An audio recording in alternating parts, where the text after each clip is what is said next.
مفتی طارق مسعود special. پوچھ رہے ہیں, میں بتا نہیں رہا کہاں سے ہیں تاکہ ایسا نہ ہو ان کے گھر والے جان لیں. میری عنقریب شادی ہونے والی ہے, مجھے زوجہ سے قربت کا سنت طریقہ بتا دیں. یہ سوال حیا کے خلاف ہے اور میں حیا کے خلاف سوالات نہ پڑھتا ہوں نہ اس کے جواب دیتا ہوں, لیکن چونکہ یہ سوال بہت زیادہ لوگ پوچھتے ہیں تو میں نے ہمت کر کے آج یہ پڑھ لیا ہے, اور اس میں لوگ غلط گائیڈ بھی کر رہے ہیں, تو اس لیے میں اس کا جواب دے رہا ہوں کہ اسلام میں کوئی خاص طریقہ نہیں ہے اس کا. اس پہ فالتو کتابیں لوگوں نے لکھی ہوئی ہیں, پتہ نہیں کیا کیا, وہ ایسے ہی لوگوں کی آ رہا ہے. تو یہ چیز نیچرل ہے.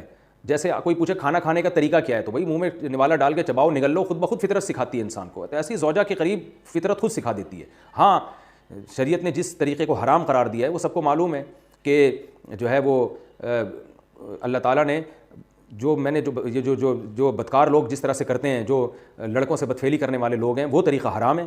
تو باقی اللہ تعالیٰ نے میاں بیوی کا معاملہ رکھا ہے, ایک دوسرے کا لباس ہے, تو کمرے کی باتیں ہیں وہ جیسے چاہیں مناسب سمجھیں, وہ ان کا اپنا ذاتی عمل ہے, اس کا کوئی خاص طریقہ نہیں ہے.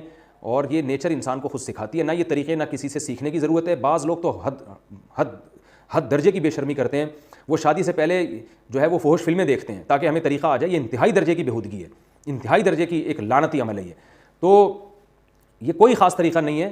میاں بیوی ایک دوسرے کا لباس ہیں, وہ جس طرح سے ایک دوسرے کو سیٹسفائی کر سکتے ہیں وہ کر لیں, تاکہ ان کی توجہ کسی اور طرف نہ جائے, وہ حلال کی تسکین ان کی بند کمرے کے اندر ہو جائے. اور یہ باتیں لوگوں سے شیئر بھی نہیں کرنی چاہیے. آج یہ بھی ایک حرام کاری ہو رہی ہے. میں بہت سخت الفاظ استعمال کر رہا ہوں اس لیے کہ یہ, اور میرے پاس کوئی ہلکا لفظ نہیں ہے. وہ کیا ہوتا ہے کہ مرد اپنی زوجہ سے ہم بستری کر کے اس کے راز دوستوں کے سامنے فاش کر رہا ہوتا ہے, میں نے ایسے کیا, میں نے ایسے کیا. لڑکیاں بتا رہی ہوتی ہیں اپنی فرینڈس کو کہ میرے شوہر نے میرے ساتھ ایسے کیا. یہ بہت لعنتی عمل ہے. آپ صلی اللہ علیہ وسلم نے فرمایا جو عورت اپنے شوہر کے راز یا شوہر بیوی کے راز فاش کرتا ہے اس پر لعنت ہے. حدیث کا مفہوم ہے یہ. تو یہ بند کمرے کی میاں بیوی کی باتیں, جس طرح سے وہ ایک دوسرے کو سیٹسفائی کر سکتے ہیں وہ کریں, ایک دوسرے کے لیے وہ حلال ہیں. اور بس وہ طریقہ جو لڑکوں سے بدفعلی والا طریقہ ہے وہ طریقہ اسلام میں حرام ہے. اور اسی طرح اورل سیکس پہ بھی میں ایک کلپ ریکارڈ کروا چکا ہوں, وہ بھی سن لیا جائے, یا علماء کی جو اس بارے میں رائے ہے وہ دیکھ لی جائے.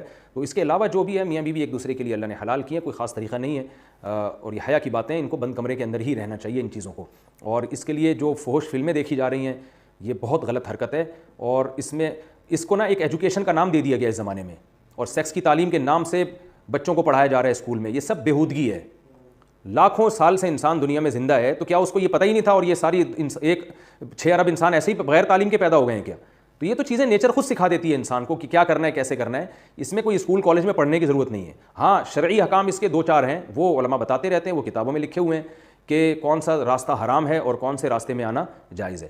تو اس لیے میں نے بہت ہی دل پہ پتھر رکھ کے آج اس کلپ کو ریکارڈ کروایا ہے, تاکہ لوگ اس بارے میں غلط طرف نہ جائیں اور ایک چیز کو ایک بہت بڑا ایشو نہ بنا لیں لوگ.